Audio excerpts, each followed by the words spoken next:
Our pristine environment is being devalued, and this district has become a place where discarded vehicles have become commonplace. Added to that, boats have been left to rot in our harbor. This latest edition in recent years has been added to the list of pollutions in the bay. Road systems in some areas like Parkwood Pond are unsafe, but residents have no choice but to drive on them. I have campaigned on most of these issues since 2011, and in the last 12 years, they remain unaddressed. We have to do better, and given the rate of decline, our district will not be a desirable place to live. This is no time for wavering. This is no time for hoping that it will get better when we have been stuck in neutral for 12 years. Let's get in gear now and begin to move our home forward.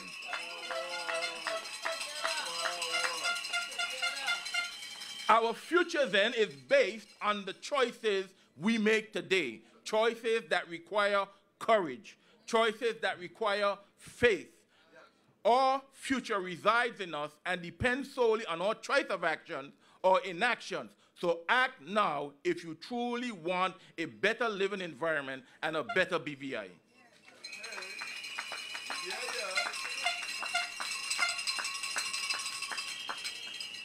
I call upon you to act now if you want a better standard of living.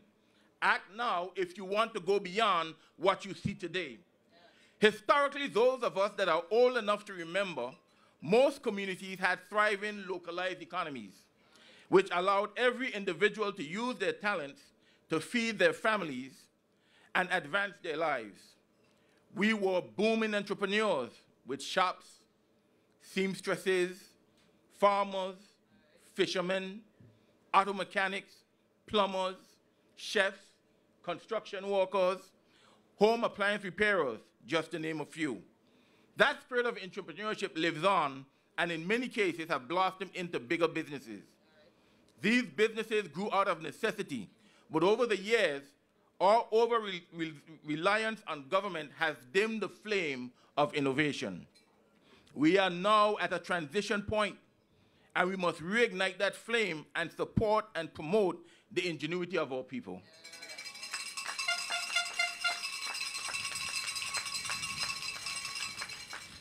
Our first priority is to create a sustainable environment in which residents, visitors, and customers will be happy to live, visit, and patronize.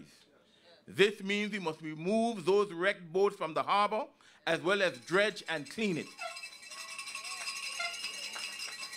And just because someone has not been able to get it done does not mean it can't be done.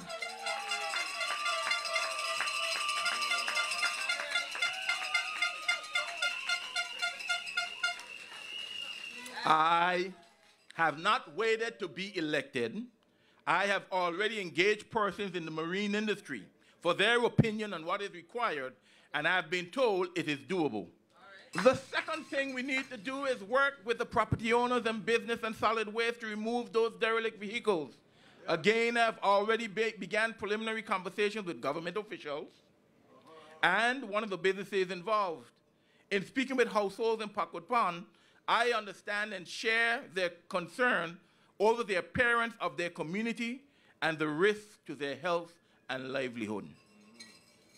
We cannot build a strong local economy if unsightly vehicles and trash continue to decrease our property values. Because a strong economy begins with the #1 asset under your control, your house and your land. That's right. Imagine what your valuations would look like for homes in Parkwood Pond, or the homes in on Nibbs Road where so many old vehicles are. In order to ensure that every family is economically strong, we need to safeguard the value of your properties by cleaning up those areas. Yeah. In an emergency, the value of your property will enable you to get emergency cash from banks if needed. Yeah. So at all costs, we must protect the value of your homes. Same goes for the open burning at Parkwood Pond. It not only diminishes the value of your property, but it is risking the health of so many persons living in the surrounding areas. This issue is a priority for me, and I will help to get it resolved with my team. Trust me when I say this, one way or the other.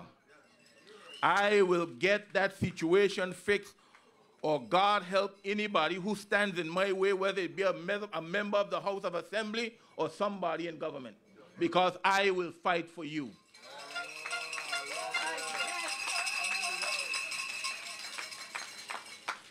Don't mind them sitting behind me. I'm dead serious.